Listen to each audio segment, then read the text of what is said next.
अल्हम्दुलिल्लाह अल्हम्दुलिल्लाहिल्लज़ी अंज़लल क़ुरआन व नज़्ज़लल फ़ुरक़ान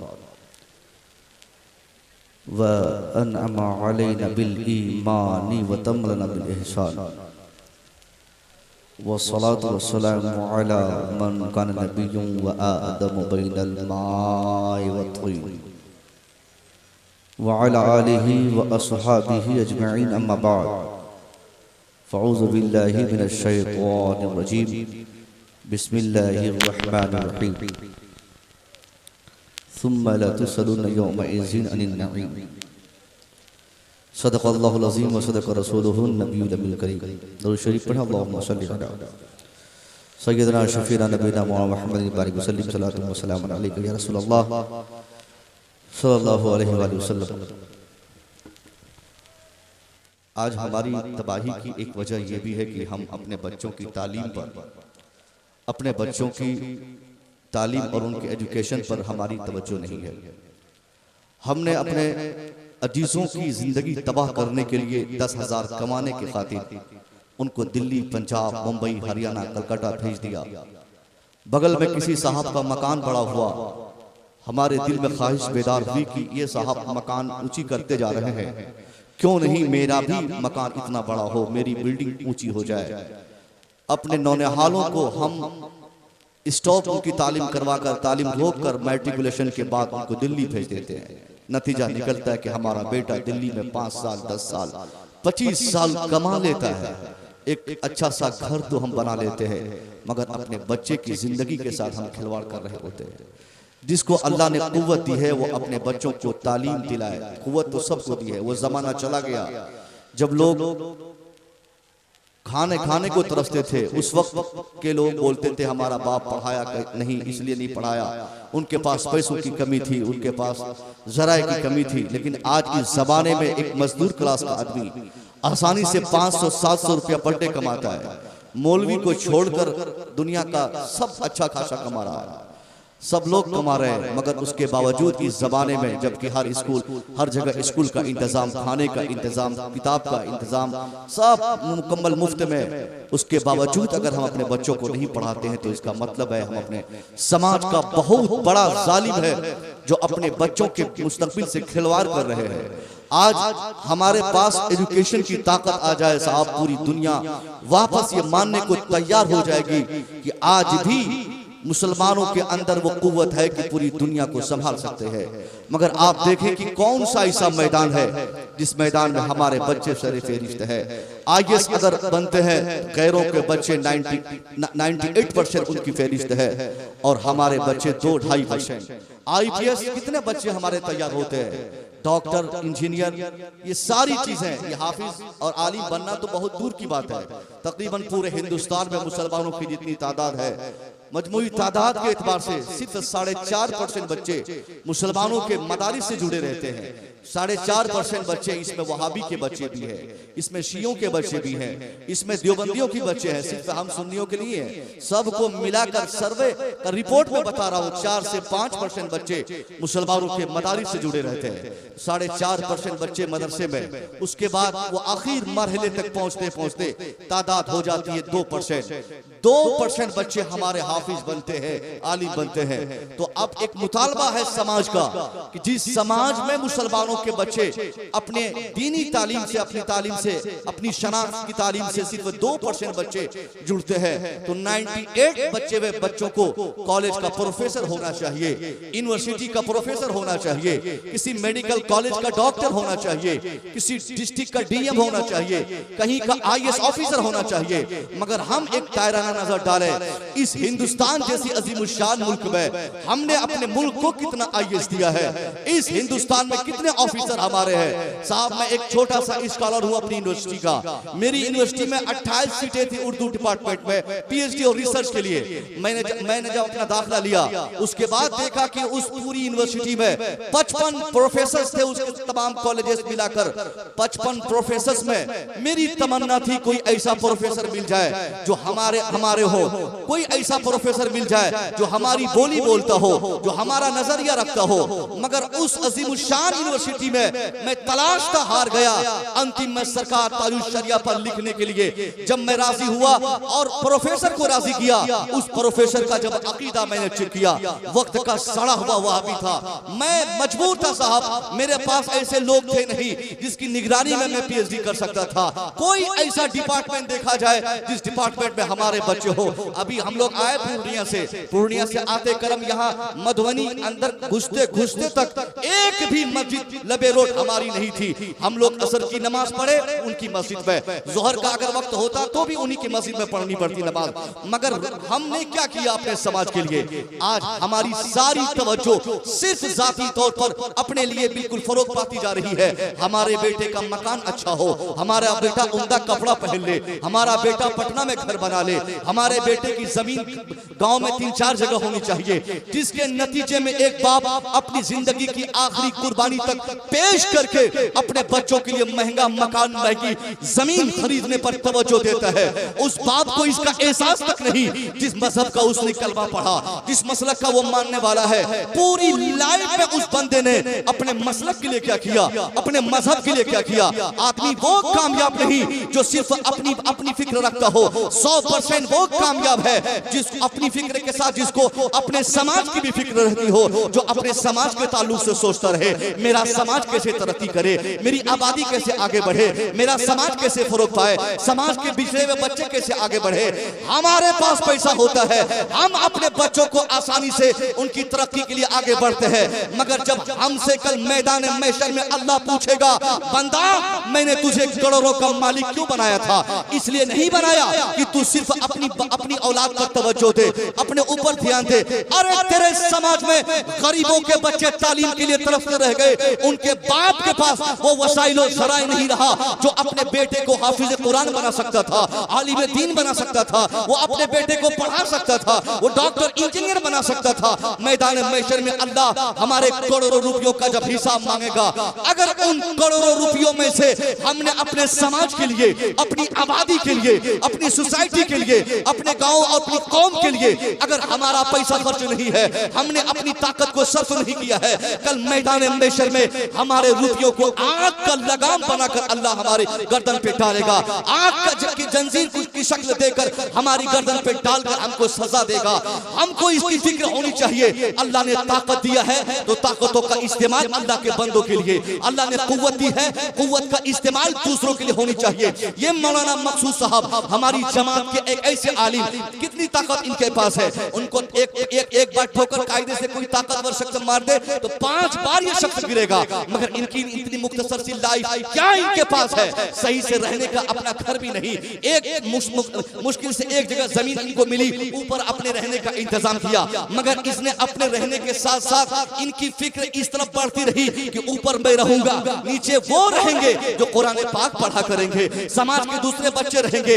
इनके पास पैसा नहीं, इनके पास जमीन नहीं, इनके पास ताकत नहीं, इनके पास आपके तरह दौलत नहीं, मगर समाज की इतनी फिक्र इनको हो गई कि समाज का बच्चा हमारे हाथ से हाफिज कुरान बन के जाएगा। हमारे मुआशरे से अगर एक हाफिज कुरान तैयार हो जाए, इसने ये डिसाइड किया वो हाफिज कुरान उसका ताल्लुक जिस मुआशरे से होगा वो अपने मुआशरा को संभाल लेगा, वो अपनी आबादी, एक मुख्तसर सी आबादी को संभाल लेगा। हम में से शायद किसी की ऐसी फिक्र होती है जो अपने समाज के लिए इतना गंभीर होता है। मैं तो कहता हूँ हम अमीरों को, आप जैसे अमीरों को कल मैदान महशर में अल्लाह के सामने जलीलो ख्वार होना पड़ेगा। अल्लाह ने ताकत दी तो एक अलग से फैक्ट्री हम बना लेते हैं। 50 मजदूर हमारी फैक्ट्री में पहले से काम कर रहे हो तो और 50 की फिक्र हमारे पास बढ़ जाती है कि 50 और आ जाए तो हमारी कंपनी आगे बढ़ेगी, फैक्ट्री आगे बढ़ेगी, पैसों का इजाफा हो जाएगा, शोहरत में इजाफा होगा, कंपनी बड़ी मानी जाएगी। हम में से शायद किसी ऐसे अमीर तरीन शख्स को यह फिक्र होती है कि अगर अल्लाह ने पैसा दिया है तो एक जामिया कायम हो जाए। चलो जामिया कायम नहीं किए तो क्या हुआ, एक स्कूल कायम करते, मेडिकल कॉलेज कायम करते, एक यूनिवर्सिटी कायम करते। हम जब तक तालीमी इदारे को फरोग नहीं देंगे, हर समाज में एक मदरसा हो, हर मुआशरे में एक स्कूल हो, हर जगह एक कॉलेज नहीं बना बनाएंगे तब तक हमारी इज्जत आज के हिसाब से बचने को नहीं, क्योंकि आज हमारी बच्चों को कभी कर्नाटक में तार तार की जा रही हमारी बच्चियां, उनके निकाब छीने जा रहे हैं। और हम मुसलमान चले गए दरभंगा में, चले गए दरभंगा टावर के पास हम भीड़ लगा दिए, चले गए शाहीन बाग में अपनी बेटियों को लेके नारा लगाना शुरू कर दिया, मोदी मुर्दाबाद, योगी मुर्दाबाद। हमने सोचा दो चार नारे दरभंगा में, दो चार नारे मधुबनी में, दो चार 10 नारे पटना में हम लगाकर मोदी मुर्दाबाद का कि हमने मोदी का क्रेज को घटा दिया। नहीं साहब नहीं, आज सिर्फ कर्नाटक के एक कॉलेज में हमारी बच्ची के साथ ऐसा हुआ है कि उसका नकाब छीना गया है, उनको बेपर्दा किया गया है, उनको स्कर्ट और पैंट पहनकर कॉलेज एंट्री करने पर मजबूर किया गया है। और हम हैं कि नारा लगाकर हमने सोचा कि उनकी हिम्मत कम हो जाएगी, वो आदमी डर जाएगा। नहीं साहब नहीं, वो मुनज़्ज़म है, वो मुतहर्रिक है, उनकी तहरीक है कि मुसलमानों की बच्चियों को तालीम से दूर कर दे। वो तहरीक चलाना चाहता है कि मुसलमान के बच्चे पढ़ ना पाए। अगर हम वाकई उनको जवाब देना चाहते हैं, ईंट का जवाब पत्थर से अगर देने का हौसला हमारे पास है तो हम कसम खा के आगे बढ़े, नारा लगाने के लिए नहीं, तलवार भागने के लिए नहीं, उनको मारने के लिए नहीं, गोली बंदूक चलाने के लिए नहीं। अगर हम उनको सही जवाब देना चाहते हैं तो हालात ये बता रहा है कि मुसलमान कसम खा ले, अल्लाह ने जो कुव्वत अता की है उन कुव्वतों का इस्तेमाल करें। 5 रोटी की ताकत कमाने की अल्लाह ने दी है, 4 रोटियां हमारी औलाद खाएंगी, 1 रोटी हम समाज के दूसरे बच्चों की तालीम के लिए खर्च करेंगे। इस फिक्र के साथ हम अपने इलाके में कॉलेज बनाते, मदारिस बनाते, यूनिवर्सिटी बनाते। खुदा की कसम, जब हमारा कॉलेज होगा हमारी बच्चियां हमारे कॉलेज में पढ़ेंगी, हमारे इदारे होंगे, हमारे बच्चे हमारे इदारे में पढ़ेंगे। नतीजा क्या निकलेगा? जब इदारा हमारा होगा तो कानून हमारा चलेगा, जब जामिया हमारा होगा मर्जी हमारी चलेगी। फिर हम अपने कॉलेज के कानून बुक में हम आसानी से लिखवा सकते हैं कि हमारे कॉलेज में वही बच्चियां पढ़ेंगी जो निकाब पहन के आएंगी, हमारे कॉलेज में वही बच्चे पढ़ेंगे जो बहाया होंगे। तब एक नतीजा ये अखज़ होगा कि हम मुसलमान अपनी शनाख्त भी बचा लेंगे, अपने बच्चों को तालीम भी दे देंगे। वरना चिल्लाने से नहीं होता है, सीखने चिल्लाने से क्या फायदा है? कितने कॉलेजेस हमारे हैं, मज़ारात बनते हैं, खानकाहें बनती है, बड़ी खानकाहें, 2-4 छोड़कर मैं अगर बात करूं, हिंदुस्तान में अल्हम्दुलिल्लाह 2-4 खानकाहें ऐसी है जिनका रहना बेहद जरूरी है। रूहानी तौर पर वहां से हम मुसलमानों को ग़िज़ा मिलती है और उन खानकाहों की वजह से अल्लाह की तरफ से बरकतों का नुज़ूल हमारे समाज में होता है। मगर कुछ ऐसी भी खानकाहें बिला वजह पनपती जा रही है, बढ़ती जा रही है और हम मुसलमान है कि उनके चक्कर में पड़े जा रहे हैं। उन पीर साहब लोगों को मैंने एक जलसे में कहा था कि हुजूर आपके लिए हम लोगों ने बड़ी मेहनतें की, मगर अब आप कौम के पीछे ध्यान दीजिए। अल्लाह ने ताकत दी है तो इदारे कायम कीजिए, तालीमी इदारे को फरोग देना, गोया अपने समाज को मजबूत करना है। एक पढ़ा लिखा समाज में आएगा साहब, एक पढ़ा लिखा समाज में चाहे दुश्मन का बेटा हाफिज कुरान बन जाए, इसका मतलब ये नहीं कि उसका सारा बेनिफिट दुश्मन को मिलेगा। एक हाफिज तैयार होता है, वो अपने समाज को हर तरह से वो मुज़य्यन करने को तैयार रहता है। एक आलिम बनाना गोया एक समाज में एक दरख्त को लगा देना है। दरख्त आप लगाए, आपने एक छोटा सा सेपलिंग, छोटा सा पौधा लगाया, एक दिन ऐसा हुआ कि तनावर फलदार दरख्त बन गया। अब उस दरख्त में कोई टिकोला तोड़ने के लिए हमारे समाज का कोई लड़का एक ठेला चला दे, आप उसका हाथ तोड़ोगे, पांव तोड़ोगे, उसको पकड़ के उनके गार्जियन के पास ले जाओगे, देख तेरा बेटा मेरे आम के पेड़ पे लाठी चलाता है, ठेला चलाता है, आप उसको सख्ती से उसके साथ पेश आओगे। क्यों? इसलिए कि आम का पेड़ लगाया आपने है, उसके मालिक आप है, उसका नोरिशमेंट आपने किया है, उसकी निगाहदाश्त आपकी जिम्मेदारी है, उसको पटवन आपने की, उसकी पटवन आपने की, इसलिए आप उसके मालिक है। जितना फल वो देगा वो फल के हकदार आप हैं। समाज का कोई उसमें से एक आम भी नहीं खा सकता। मगर आपको याद रखना चाहिए, कोई भी पेड़ दुनिया में चाहे कोई लगाता हो, उसका साइड बेनिफिट दूसरा है। मेन बेनिफिट था कि उसके फल आपको मिल जाए, मगर साइड बेनिफिट ये है, फल दरख्त चाहे दुश्मन का क्यों ना हो, उसका साइड बेनिफिट है कि कोई भी पेड़ कार्बन डाइऑक्साइड को ऑब्जर्व करता है और ऑक्सीजन इंसानों के लिए प्रोवाइड करता है, जानवरों के लिए प्रोवाइड करता है। तो आप में से, हम में से कोई साहिबे दरख्त ये नहीं कह सकता कि ये पेड़ हमारा है, फल भी मैं खाऊंगा और ऑक्सीजन भी इसका सिर्फ मैं लूंगा, कार्बन डाइऑक्साइड भी ये पेड़ सिर्फ हमारा लेगा। फलदार दरख्त आपको टमाटर रसीद करते हुए कहेगा, मर्दूद तूने मुझे लगाया था, आम आम का गिठली क्यों गिनता है? अरे तू आम का मालिक है, आम खा ले, मगर मैं ऑक्सीजन जो दूंगा तेरे दुश्मनों को भी दूंगा, जो कार्बन डाइऑक्साइड में अब्सॉर्ब करूंगा तेरे दुश्मनों का भी करूंगा। यानी एक दरख्त का दो फायदा होता है, एक फायदा कि वो फल देता है, उस फल का मालिक वो है जो उसको लगाया है, जो उसकी निगहदाश्त करता है, जो उसकी हिफाजत करता है। मगर दूसरा फायदा जो ऑक्सीजन देने का है, जो कार्बन डाइऑक्साइड लेने का है, वो हर एक शख्स के लिए है। अगर दुश्मन का पेड़ है तो उसको भी ऑक्सीजन मिलेगा। वही फायदा समाज के एक पढ़े लिखे का है। कोई एक बच्चा हाफिज कुरान बनता है, उसका बेनिफिट उसका बाप उठाएगा। तरावी का सारा पैसा अब्बा हुजूर के पास, तरावी का सारा पैसा अम्मा के पास, वो इमामत करके पैसा लाएंगे अपने वालिद को देंगे। मगर हाफिज कुरान की मौजूदगी की बुनियाद पर अल्लाह की तरफ से जो रहमतें नाज़िल होती है, वो सिर्फ उस घर में नहीं बल्कि उस हाफिज कुरान का ताल्लुक अपने मुआशरे के एतबार से जहां से होता है, पूरे मुआशरे में अल्लाह की तरफ से रहमतों की बारिश होती है। इसलिए हमारी कोशिश हो कि हमारे मुआशरे में जो हाफिज कुरान बन रहे हैं उनको इज्जत से उनकी इज्जत हम करें, क्योंकि उनका इतना बेनिफिट है कि उनके वजूद से अल्लाह हम पर रहमतों की बारिशें फरमाता है। आलिमों की जितनी आप इज्जत करेंगे, आलिमों का हौसला किस तरह आप बुलंद करेंगे, कसम खुदा की तादाद में इजाफा होता जाएगा। ये 13 बच्चे इस बार फारिग हुए हैं जामिया से, 13 बच्चे हुए हैं, वो भी बड़ी मेहनत के बाद, बड़ी मशक्कत के बाद। मैंने सुना कि इस पूरे खित्ते में जामिया तो बहुत है, मदारिस बहुत है, मगर जो तालीमी निजाम इनके यहाँ का है, कारी साहब के यहाँ, जिस ढंग से ये बच्चों की निगरानी करके आप तालीम देते हैं, वो बेमिसाल है। अपनी नौयत का वाहिद ऐसा इदारा है जो जाती जमीन पर कायम करके मदरसा वाला छत पे रहता हो, 24 घंटे अपनी निगरानी में मदारिस में बच्चों को रखकर खाना खिलाकर कुरान पढ़ाता हो। अपनी नौयत का एक वाहिद मदरसा ये जामिया मलिकुल उलमा है। अगर हमने इस मदरसे के ऊपर ध्यान नहीं दिया, तवज्जो नहीं दी, ये अल्लामा मौलाना मकसूद साहब के हौसले कैसे बढ़ेंगे? आने वाले जमाने में ये मदरसा बंद होगा, इनके मदरसे में फैक्ट्री बन जाएगी, हाफिजों की तादाद कम होगी, पढ़े लिखे कम पैदा होंगे। फिर आप बताइए कि आपके मुआशरे में नमाज जनाजा के लिए अपने आप को कौन तैयार करेगा? अपने आप को नमाज पढ़ाने के लिए, इमाम बनने के लिए कौन आगे बढ़ेगा? कोई नहीं इस समाज में आगे होगा, क्योंकि आपको पैसा अल्लाह दिया है। अपने बेटे को आप पढ़ाएंगे इंजीनियर बनाने के लिए, पढ़ाएंगे डॉक्टर बनाने के लिए। सुबह शाम तो बस यही सुनता हूँ साहब, जिससे पूछिए बेटा पढ़ता है? हाँ पढ़ता है। कहाँ पढ़ता है? मुजफ्फरपुर में। कहाँ पढ़ता है? तो पटना में। क्या बन रहा है? तो डॉक्टर बनेगा। क्यों? तो अच्छा पैसा कमाएगा। यानी हमको अल्लाह ने ताकत दी है, तो हम समझते हैं कि 1 लाख रुपया डोनेशन दे दे, 10,000 मंथली हम उनके नाम पे खर्च करें।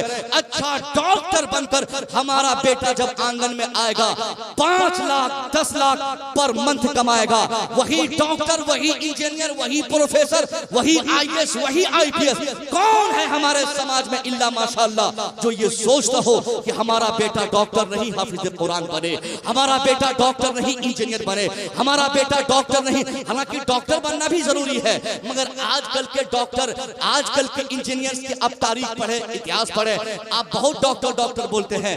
डॉक्टर बनना ये समाज का सलूशन नहीं है, ये हमारे प्रॉब्लम्स का हल नहीं है। डॉक्टर बनना अगर प्रॉब्लम्स का हल होता, चलिए मुजफ्फरपुर आपके बगल में है, बड़े बड़े MBBS MD और FRCS डॉक्टर मुजफ्फरपुर में आपको मिलेंगे। चलिए पटना अपनी राजधानी, वहां देखिए बड़े बड़े डॉक्टर्स मिल जाएंगे।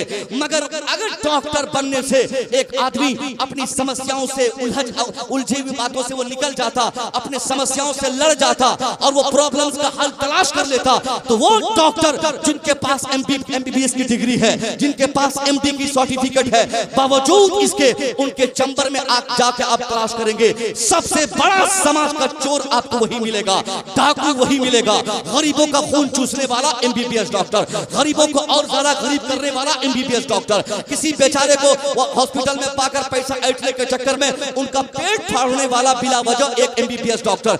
अगर डॉक्टर बनने से एक आदमी ये कहता कि साहब मैं अपने तमाम प्रॉब्लम्स के बाहर आ गया हूं, तो मैं कहूंगा गलत है, क्योंकि वो डॉक्टर बन गया बावजूद इसके झूठ वही बोल रहा है, चोरी वही कर रहा है, ठगी वही कर रहा है। कभी पेशाब के नाम पे, कभी ब्लड के नाम पे, कभी जांच के नाम पे, कभी दवाई के नाम पे, कभी किसी और बहाने से वो एक आदमी पेशेंट को आराम से उससे 10-20 हजार लूट लेता है। पता चला कि डॉक्टर बनने से समस्या का समाधान नहीं होता, तो फिर किससे होता?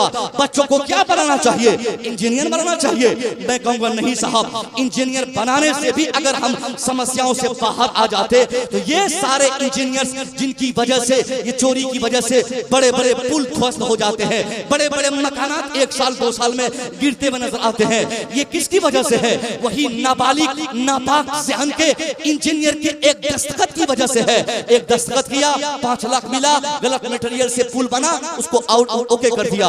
अगर इंजीनियर बनने से भी एक आदमी ये कहता कि अब मुझे कोई प्रॉब्लम नहीं है, तो मैं आपकी बात छीन के कह सकता हूँ वो साहब तो इंजीनियर है, वो साहब तो बीटेक और एमटेक है, फिर ये चोरी क्यों कर रहे हैं? पता चला न डॉक्टर बनना समाज के समस्याओं का समाधान है, न इंजीनियर बनना समाज के समस्या का समाधान है। प्रोफेसर जिसकी तनख्वाह आज के डेट में, गौर से सुनिएगा, जिसकी तनख्वाह आज के डेट में तकरीबन 1.5 लाख पर मंथ की है, 1.5 लाख कमाने वाला प्रोफेसर, उनमें से अक्सर को जब मैं देखता हूँ कोई शराबी होता है, कोई गैंडी होता है, कोई भेड़ी होता है।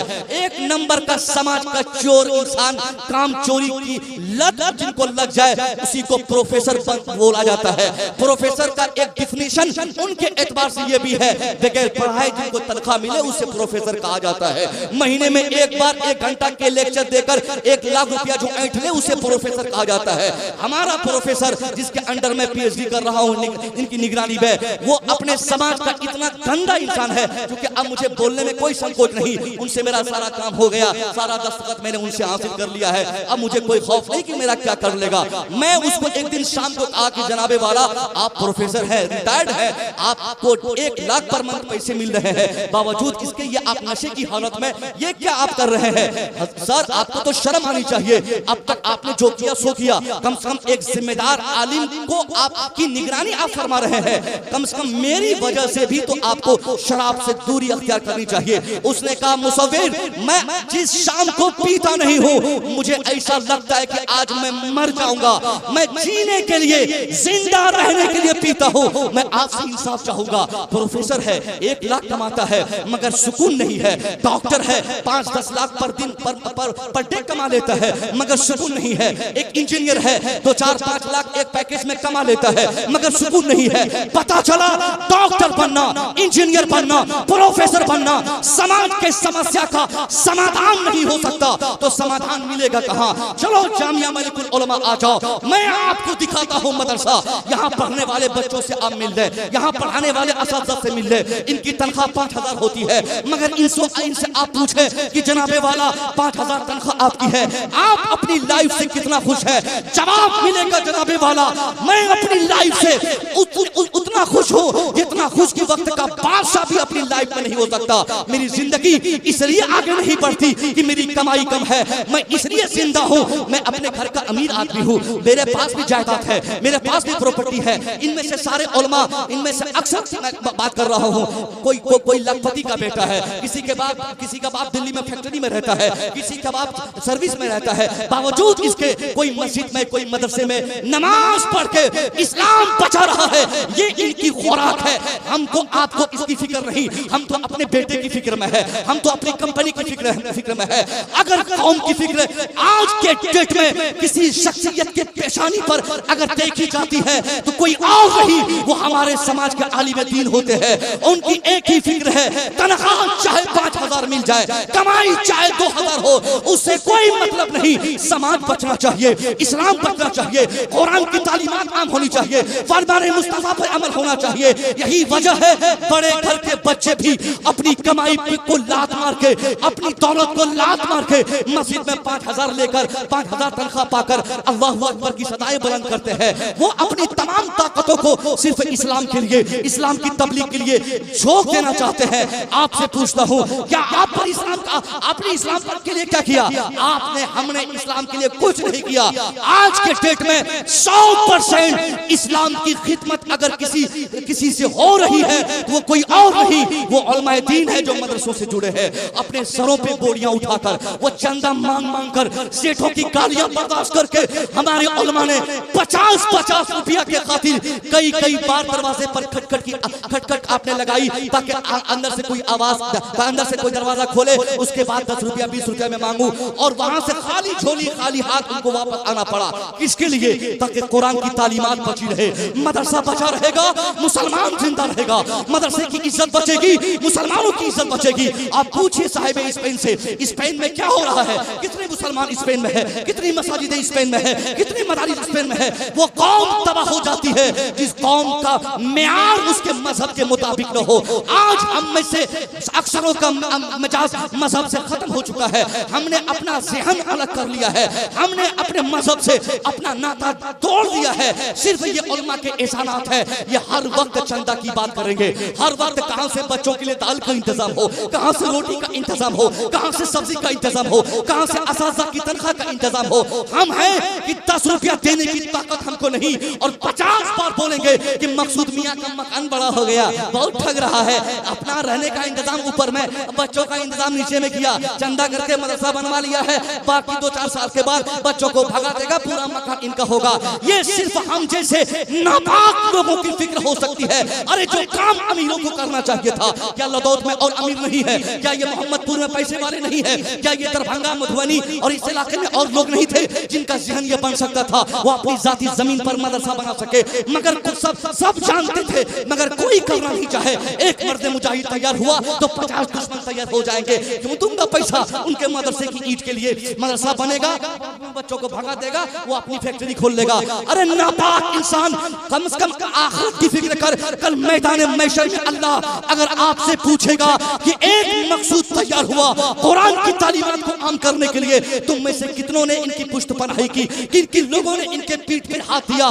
जवाब मिलेगा, हमने तो हाथ नहीं दिया था, हमने जड़ें काटने की कोशिश की थी। आप याद रखिए, अगर हमने ऐसा किया है तो कल मैदान महशर में अल्लाह के सामने हमको जलील होना पड़ेगा, क्योंकि अल्लाह ने पैसा तो हमको दिया मगर दीन का काम कोई और कर रहा है। ताकत हमको अल्लाह ने दी है, काम कोई और कर रहा है। आपके लिए बेहतर यह है, एक तो आपने अपने बेटे को हाफिज बनाया नहीं, आपने अपने बेटे को आलिम तैयार नहीं किया, आप खुद कुरान को आम नहीं, कुरान की तालीमात को आम नहीं करते, तो कम से कम जो ऐसा कर रहे हैं उनके लिए तो आपको जीना होगा, उनकी पुष्ट पनाही तो करनी पड़ेगी, उनकी वाहवाही तो हर हाल में होनी चाहिए। मगर कौन वाहवाही करता है? पेशानियों पे हमेशा बल रहते हैं उन असातिज़ा किराम के जिनको तनख्वाह देनी पड़ती है किसी और को, जिनको बच्चों के लिए खाने का इंतजाम करना पड़ता है, जिनको अपने मदरसे में 150 बच्चों को पालना होता है। कितना परेशान होगा आप अंदाजा कीजिए। आपके पास 5 बेटे 2 बेटी 7 लोग, 2 आदमी अपने 9 लोग आप लोग होते हैं, 50,000 महीना कमाते हैं। भिखारी की तरह चेहरा आपका हमारा लगता है, महीना खत्म होने से पहले मकरूज हो जाते हैं। राशन वाले का कर्जा रह जाता है, वो गोश्त वाले का पैसा रह जाता है, वो दुकानदार का पैसा हमारे पास हमेशा चढ़ा रहता है। 50,000 कमाकर 9 लोगों की हम परवरिश नहीं कर सकते। हाफिज कारी मकसूद साहब 150 बच्चों को कैसे पढ़ा रहे होंगे? इसलिए आपसे मेरी गुजारिश है, आने वाले रमजान शरीफ में कारी मकसूद आपके दरवाजे पर पैसों के लिए, चंदा के लिए नहीं जाएंगे। आप अगर चाहते हैं कि अल्लाह की दी हुई दौलत का सही फायदा मरने के बाद अल्लाह आपको भेज दे, तो इसके लिए जरूरी होगा जैसे रमजान शरीफ शुरू हो, जितने पैसे देने आपको थे सदकात के, ज़कात के, उनमें से 50% अगर आपका ताल्लुक इस गांव से है तो 90%, अगर मोहम्मदपुर से है तो 70%, अगर मधुबनी से है तो 30%, अगर बिहार से है तो 10%, कम से कम आपको अब ये इस जामिया के लिए डोनेट करना होगा। इनका अकाउंट नंबर ले लीजिए, इनको खबर तक न हो कि देने वाला कौन है, चुपके से अकाउंट में डाल दीजिए। अगर आप यहाँ आए जामियात में तो आप दे दीजिए। अगर आपका 1 रुपया जामिया मलिकुल उलमा में खर्च हो गया, खुदा की कसम वो 1 रुपया कल मैदान महशर में रब के सामने ये कहते हुए देखा जाएगा, ए अल्लाह इस आदमी को तू क्यों जहन्नम भेज रहा है? माना कि इसने शराब पिया था, माना कि इसने गुनाह किया था, माना कि इसने बदखुल्की की थी, मगर ए परवरदिगार तेरे महबूब के जामिया के निर्माण के लिए, उसकी तामीर और तरक्की के लिए, उसके नोरिशमेंट के लिए, उसकी मजबूती के लिए, तेरे महबूब के कलाम को आम करने के लिए इसने 1 रुपया खर्च किया था। ए अल्लाह, उस 1 रुपये के बदले में इनके जुमला गुनाहों को माफ फरमा दे। 1 रुपया अगर अल्लाह कबूल कर ले, अपने हबीब के घर के लिए कबूल फरमा ले, तो इंसान की दुनिया भी कामयाब और आखिरत भी कामयाब। नारे तकबीर, नारे रिसालत, मसलके आला हजरत, मालिकुल उलमा कॉन्फ्रेंस, जश्न दस्तार बंदी, हजरत डॉक्टर मुसफ़िर साहब किला PhD पूर्णिया। देखिए, आप मैं सब लोग आज के डेट में एक कीमती बात बता रहा हूँ, तालीम की फिक्र करें और तालीम के साथ साथ बच्चों की तरबियत की फिक्र करें। आज इंजीनियर बनने के बाद भी हमारा बेटा आज हमसे इसलिए जुदा है कि हमने इंजीनियर बनाने से पहले अपने बेटे को इंसान नहीं बनाया। हमने अपने बेटे को डॉक्टर बनाने से पहले इस्लाम की तालीम से आरास्ता नहीं किया। उनको जायज नजायज हराम और हलाल का ज़ाब्ता जब तक पता नहीं होगा, वो बेटा डॉक्टर बनने के बाद भी चोर होगा, इंजीनियर बनने के बाद भी डकैत होगा, प्रोफेसर बनने के बाद भी नशेड़ी होगा। यहाँ तक कि साहब, एक वालिद का किरदार इतना अहम होता है कि वालिद जब तक अपने बच्चे को इंसानियत की तालीम नहीं देता, तरबियत इंसानियत की नहीं देता, 100% वो अपने बच्चों से फायदा हासिल नहीं कर सकता है। यही होगा कि आप होंगे 80 साल के, बेटा होगा 50 साल का, 50 साल का डॉक्टर बेटा, मास्टर बेटा, इंजीनियर बेटा, आपको छोड़कर वो भागेगा पटना, क्योंकि जिसकी तनख्वाह 5000 होगी वो अपने माँ बाप के साथ जुड़ के रहेगा, और जो 50,000 पर डे कमाएगा, जाहिर है उसकी ख्वाहिश होगी कि मैं पटना में रहूं, मैं दिल्ली में रहूं। आज अक्सर बूढ़ों की शिकायत है, हजरत मेरा बेटा मेरी बात नहीं मानता, अच्छा खासा कमाता है, मास्टर है, हेड मास्टर है, नौकरी वाला है, जॉब वाला है, फिर भी मेरी बात नहीं मानता, मुझसे बोलता तक नहीं, मेरी खबर नहीं लेता। वो इसलिए ऐसा होता है क्योंकि इसमें 100% जिम्मेदारी आपको माननी पड़ेगी। आपने अपने बेटे को सिर्फ मास्टर बनाने के लिए सोचा, जिसके लिए जमीन आपने बेच दी, मकान आपने बेच दिया, अपनी पूरी प्रॉपर्टी को आपने दांव पे लगा दिया, मगर आपने 1 घंटे के लिए ये नहीं सोचा कि हमारा बेटा कभी इंसान बन जाए, हमारा बेटा इस्लाम समझ ले, हमारे बेटे को इंसानियत की तालीम मिल जाए। इंसानियत की तालीम बच्चों को पहले मदारिस में दे दी जाए। जब तक इंसानियत की तालीम से हमारे बच्चे आरास्ता नहीं होंगे, दुनिया की बड़ी से बड़ी डिग्री उनके पास हो जाए, मगर वो जाहिल बना जाएगा। वो इंसान चाहे डॉक्टर हो, चाहे MBBS से बड़ा MD डॉक्टर हो जाए, जब तक वो इस्लाम नहीं पढ़ लेता, इस्लाम नहीं समझ लेता, 100% वो कामयाब नहीं माना जाएगा। आपकी जिम्मेदारी है अपने बच्चे को स्कूल भेजने से पहले, कॉलेज भेजने से पहले उनकी अच्छी तरबियत आप घर पे कर दें, उनको सच बोलने का आदी बना दें, उनको बड़ों का एहतराम करने का शौक उनके दिल में डाल दे, उनको छोटों से मोहब्बत के आदाब आप सिखा दे, उनको शराब की खराबी का इल्म आप उनके जहन में दे दे, उनको गाली गलौज के जो खराबी और नुकसानात है वो उनके जहन पे आप बचपन में अपने किरदार से आप बिठा दे। जब तक आप ये नहीं करेंगे, अपने पढ़े लिखे बच्चों से आप भलाई की उम्मीद नहीं कर सकते। इमरान हाशमी फिल्मी दुनिया का एक बड़ा नाम, अभी पिछले दिनों मैंने उनके ताल्लुक से एक ये विजडम नाम का एक माहनामा है, अंग्रेजी में मैंने पढ़ा, उसमें इमरान हाशमी के बारे में पढ़ने के बाद मैं बिल्कुल महवे हैरत हो गया कि ऐसा कैसे हो गया। इमरान हाशमी कोई मामूली एक्टर नहीं, 30 पारे का कुरान उनको उनके सीने में महफूज है।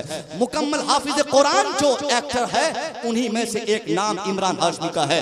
बावजूद अश्लील मूवी वही बना रहा है, गलत पिक्चर्स वही बना रहा है, नाच गाने को फरोग वही दे रहा है, अश्लील बातें मूवीज में आकर वही करता है, टीवियों में आकर वही करता है। मैं सोचा कि ऐसा कैसे हो गया, जिसके सीने में 30 पारा कुरान होगा वो अश्लीलता को इस तरह फरोग देगा। जो आदमी पूरा कुरान पढ़ा होगा, कुरान के 114 सूरतों को जो अपने सीनों में महफूज कर रखा होगा, वो इस तरह ब्लू मूवीज को बना रहा होगा।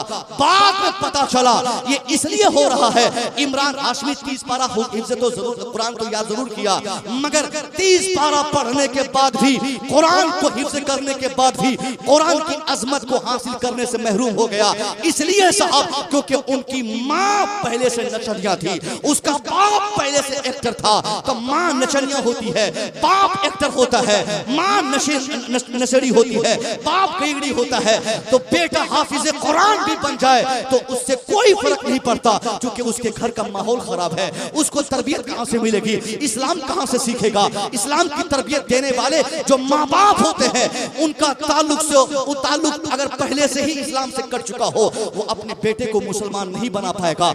हमारा समाज जो आज टूटता जा रहा है, तालीम बढ़ रही है, मगर तरबियत की कमी की बुनियाद पर एक बेटा अपने न तो समाज का हो पाता है, न अपने बाप का हो पाता है, न बड़े भाई छोटे भाई का है, न छोटा भाई बड़े भाई का है।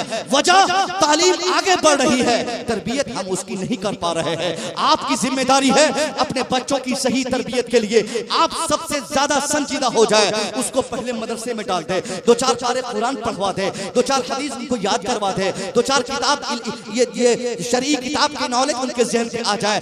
हमारा बच्चा जिस दिन नमाज समझ ले, रोजा समझ ले, इस्लाम समझ ले, हराम समझ ले, हलाल समझ ले, जायज समझ ले, नाजायज समझ ले, उसके बाद उनको चाहे डॉक्टर बनाना आसानी से बना दे, इंजीनियर बनाना आसानी से बना दे। साहब, कोई कॉलेज दुनिया का ऐसा नहीं है जो तालीम के अलावा कोई और काम करता हो। कॉलेज का काम है जो चीज लिखी हुई किताबों में है उनको बच्चों को याद करा देना। पानी का सूत्र H2O यानी हाइड्रोजन और 2 गुना ऑक्सीजन। एक दिन बच्चा पढ़ लिया, दूसरी सुबह से उस पर एक्सपेरिमेंट करेगा। यानी तालीमी इदारों से सिर्फ तालीम होती है, वहाँ जो बात लिखी हुई बच्चे पढ़ते हैं उसी पर काम कराया जाता है, उसी पर तहकीक कराई जाती है। तरबियत की उम्मीद आप तालीमी इदारों से न रखें, तरबियत आपको करनी पड़ेगी। बच्चों की आपको तरबियत की जिम्मेदारी कबूल करनी पड़ेगी। सिर्फ पैसा खर्च करने से हमारा बच्चा 100% कामयाब नहीं होगा। उसकी तरबियत कैसी होगी? आप पहले नमाज पढ़े, बच्चा नमाज पढ़ेगा। आप सच बोले, बच्चा सच बोलेगा। आप झूठ ना बोले, बच्चा झूठ से परहेज करेगा। आप पर्दे का एहतमाम करें, बच्चा पर्दे का एहतमाम करेगा। आप अपनी बेटी पे ध्यान दें। एक जुमला आ रहा है, मैं आ गया है, मैं बता दूं। आज हम में से अक्सर गार्जियन को अपनी बेटी की कोई फिक्र नहीं है। शौक बढ़ गया, कमाई बढ़ी, शौक बढ़ गया।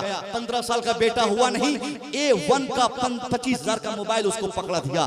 बेटी अभी 15 साल की हुई नहीं, 8 क्लास में पढ़ रही है बचिया उसकी, और उसने मुंबई से एक मोबाइल गिफ्ट कर दिया। ये नापाक जहन के लोगों का फैसला है कि बेटी मोबाइल चलाएगी तो लोग बोलेंगे पढ़ा लिखा इंसान। ये खाते पीते घर के ताल्लुक रखती है, पैसे वाले के घर की बच्ची है, इसलिए इतना बड़ा मोबाइल उसके पास है। नहीं साहब नहीं, आज के डेट में जिस औलाद से आपने ये तमन्ना की है कि मोबाइल दूंगा, मेरा बेटा मुझसे बातें करेगा, मेरी बेटी अपनी खैरियत मुझे बताएगी, नहीं बताएगी, उसी मोबाइल से 50 फ्रेंड को पाल लेगी। नतीजा एक दिन बुरा होगा।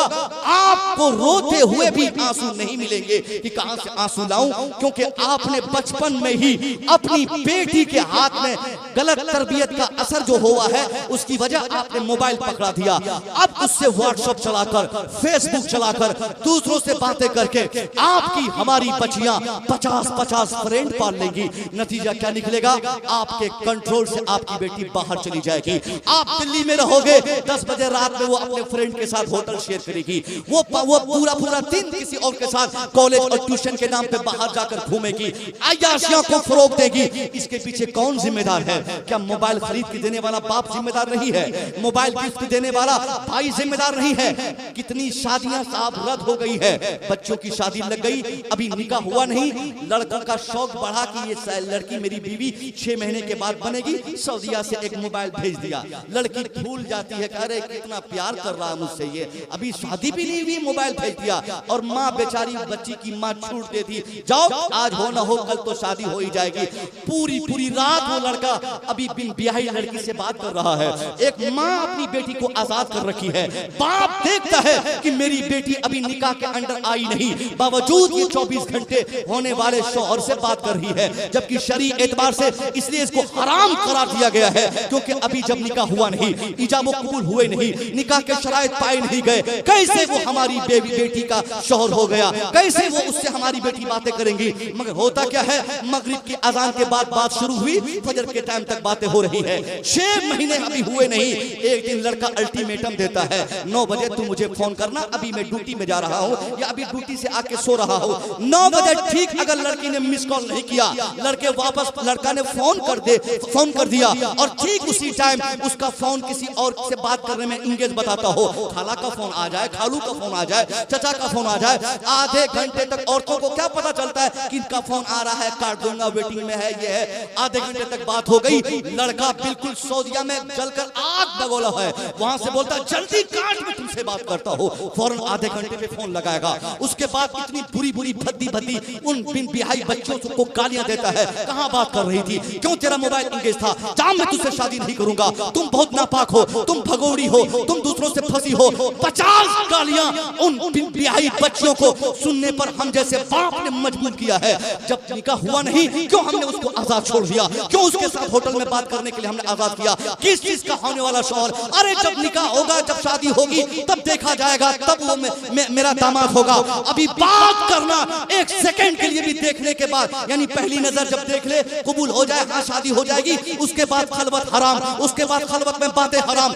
अगर हमने आज छूट दे दिया है तो याद रखिए 80% उम्मीद कर लीजिए वो रिश्ता नहीं हो पाएगा, क्योंकि 6 महीने में वो लड़का जान गया कि वो लड़की किस खानदान से ताल्लुक रखती है, कितने खराब नेचर की है, आप कैसे हैं, आपका बाप कैसा है। सारी चीजों को एक दूसरे ने समझने के बाद अब डिसाइड करता है कि ये मुनासिब रिश्ता नहीं है, रिश्ते कट जाते हैं। फिर हमारी बच्ची बिल्कुल ऐसी कमारी ठीठ बन के हमारे घर पे पड़ी रहती है 5 साल, नेक्स्ट इंतजार करना पड़ता है। कौन जिम्मेदार है? हम जिम्मेदार नहीं, हमारी माई जिम्मेदार नहीं। जैसे हमारी बेटी मोबाइल पकड़े, उनका मोबाइल पकड़ के थकोच के उस पे ईंट पे ईंट चढ़ा के उसको थको देने में हमारी भलाई है।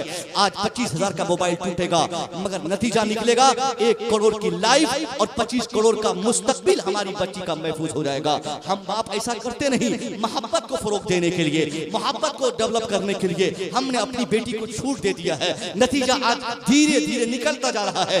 बच्चियां 8 बजे, 9 बजे, 10 बजे, शहरों में 12-12 बजे तक फ्रेंड के साथ ये होटल शेयर करके वापस आती हैं। बाप की जबान में वो ताकत नहीं, माँ के कलेजे में वो जुर्रत नहीं जो अपनी बेटी को ताखीर की मुनासिब वजह उनसे जान सके, उनको पूछ सके कि बेटी तुम कहाँ थी। समाज आज हमारा जो इस गंदे माहौल में फंसा जा रहा है, आने वाला जमाना होगा, बच्ची हमारी होगी मगर काफिरों के साथ शादी करने को तैयार होगी, हम उसे रोक नहीं पाएंगे। आज 2-4 बच्चियां बेंगलोर की भाग के शादी की है गैर मुस्लिमों के साथ, 2-4 बच्चियां अहमदाबाद में ऐसा कांड की है। मगर इंतजार कीजिए लदौत वाले, इंतजार करें आप बिहार वाले, आने वाला टाइम होगा 2-4 बच्चियां नहीं, हर घर की बच्चियां अपनी मर्जी की शादी करने को तैयार होगी। वो अपने बाप को कहेंगे अब्बा हट, सामने से हट, शौहर ये मेरा होगा राम, मेरा शौहर मोहन ही बनेगा, क्योंकि इनकी नाक बहुत अच्छी है, इनका नाक बहुत अच्छा है, इनका चेहरा बहुत अच्छा है, इनका बाप बहुत अच्छा है। यानी उस वक्त हमारी बेटियां बिल्कुल बगैर किसी सोच और सोच के काफिरों के साथ शादी रचाने को तैयार होंगी, हम उसको रोक नहीं पाएंगे।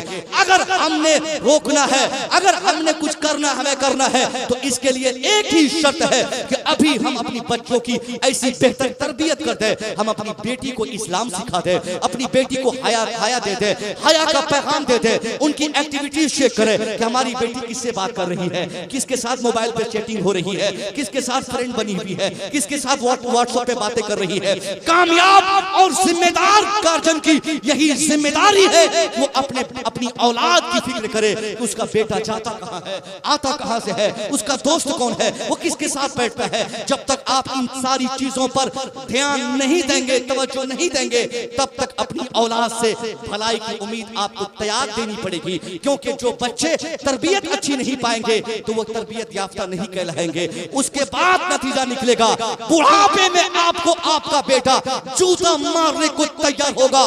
फिर आप उलमा के पास तावीज लिखकर अपने बेटे के मजाज को शांत करने की भी अगर आप फिक्र करेंगे, कुछ नहीं होने वाला है। अरे सबसे बड़ा हथियार तो आप हैं, अपने बेटे की तरबियत की सारी जिम्मेदारी आपकी है। स्कूल में पढ़ता हो, उनको चेक करें कि किसके साथ जाता स्कूल है, वहां से आता किसके साथ है, कितना टाइम अपने दोस्तों के साथ देता है, किसी की बेटी के साथ कितना वक्त देता है। एक रिवाज, गंदा रिवाज हमारे समाज में और बढ़ता जा रहा है, क्योंकि अक्सरों के घर के लोग बाहर कमा रहे हैं, हैं, बच्चियां अकेली घर पे है, उनकी बीवियां घर पे है। अब जरूरत पड़ गई कभी देवर के साथ, उसके 2-4 दिन के बाद अपने दोस्त के साथ गाड़ी पे बैठी चले गई मार्केट शॉपिंग करने के लिए, दवाई के बहाने चली गई वो हॉस्पिटल।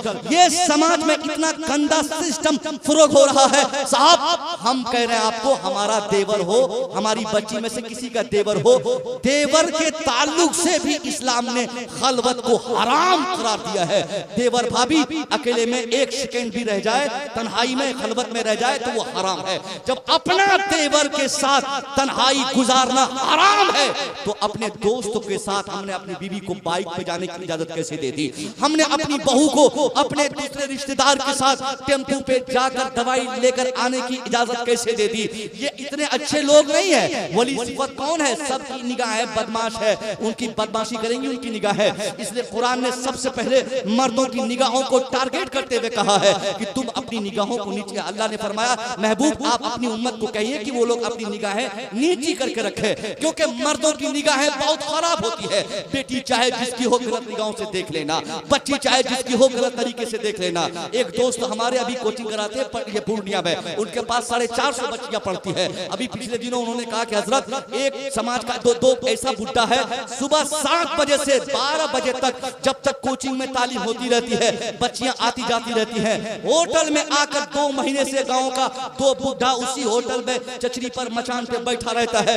जब तक कोचिंग बंद नहीं होता वो बुड्ढा नजारे 10 चाय और पान और बीड़ी पीते रहता है, बच्चों को ताकते रहता है। मुझे समझ में नहीं आ रहा कि इस बुढ़वा को मैं समझाऊं कैसे कि उसकी उम्र अब मरने की हो चुकी है, अब वो कब्र की तैयारी करे, क्यों बिला वजह दूसरी शादी की तैयारी करने के चक्कर में घूम रहा है वो बेचारा। मैंने कहा कि चलिए मैं उनसे मिलकर समझा दूंगा कि गैरों की बच्चियां समाज की बच्चियां हैं, उनको पढ़ने आने दीजिए, उनको क्यों आप गलत निगाह से देख रहे हैं। इत्तेफाक से मेरी मुलाकात एक दिन उस बुजुर्ग इंसान से हो गई। मैंने कहा कि चाचा मैंने एक शिकायत आपसे सुनी है आपके हवाले से कि आप दूसरों की बेटियों को गलत निगाह से देखने के लिए होटल में घंटों बैठे रहते हैं। वो भड़क के बोला कि आप मौलवी साहब लोगों को सिर्फ यही सब कितना सूझता है, कौन क्या देखता है, कौन क्या करता है, कौन कहाँ जाता है। अरे साहब मैंने कहा साहब जान जहन्नम में जो करना है लतिया जाएगा, जिस दिन पकड़ा जाएगा फिर पता चलेगा, राम रहीम के साथ रहना पड़ेगा। आज मना कर रहे तो बुरा लग रहा है तुझे, मान जा वरना जूता खाएगा। ये आजकल हालात हो गए हैं। 80 साल के लोग भी अपनी निगाहों को तार तार करने से बाज नहीं आते तो समाज में उनका क्या हाल होगा जो 18 साल के हैं, जो 15 साल के हैं, जो 20 साल के हैं, जो 22-25 साल के हैं। इसलिए अपने दोस्तों के साथ अपनी बीवी की खलवत को अब अपने लिए बिल्कुल उसको दूर कीजिए। कोई दोस्त नहीं होता साहब। इस्लाम वो मजहब है जिसने आपके दोस्त के साथ आपकी बीवी को अगर हज में भी जाए तो वो हराम करार देता है। अरे अपनी भाभी को हम अपनी भाभी के साथ हज को नहीं जा सकते तो चे जाए कि हम उनके साथ उन डॉक्टर के यहाँ भेज दें। ये हमारा समाज इस कदर तबाह बर्बाद होता चला जा रहा है साहब। अगर हम चाहते हैं एक खूबसूरत रंगीन और इस्लामिक समाज को फरोग दें तो इसके लिए अपनी औलाद की तरबियत के लिए हमको अपनी औलाद को कुरान की तालीम देनी पड़ेगी, उनको मदारिस से जोड़ना होगा। मदारिस आगे बढ़ेंगे, हमारे बच्चे भी तरबियत याफ्ता होंगे। इस्लामिक माहौल से जब तक हम अपने बच्चों को उसको आरास्ता नहीं कर देते तब तक हमारे बच्चे सही माने में दुनिया और आखिरत दोनों जगहों के लिए वो 100% कामयाब नहीं होंगे। अस्सलाम वालेकुम।